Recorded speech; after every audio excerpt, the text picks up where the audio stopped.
Med počitnicami jaz še posebej rada športam. K prijateljicam grem jaz večkrat pozvonit ali pa one meni. Se druživa pa paziva ena drug na drugo. Rišem ali pa kaj berem. Dobimo se pa večkrat na enem igrišču za garažo. Mi se imenuje, tako mi rečemo, drugače pa tudi na Šolcu. A to je Šolc? To je Šolc, ja. Pokličem kdaj svojega prijatelja, pa se igrava nogomet, pa on pokliče svojega prijatelja, pa se nas še kar nabere. Lahko več spim, bolj pozno sem lahko po koncu, pa več sem lahko zunaj.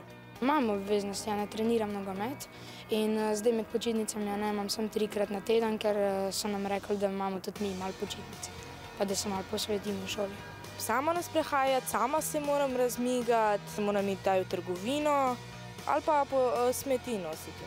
Bolj oči me, mislim, ne sil, ampak tako, da rečem mi, da se moram učiti, ker da ne izpadem pa zelo slab. Zato tudi jaz ga pa lobogam, pa tudi sami svoje volje hočem se učiti. Kaj pa najrajš počneš med počitnicami? Nogomet igram. Zakaj niso vsake počitnice en mesec dolge?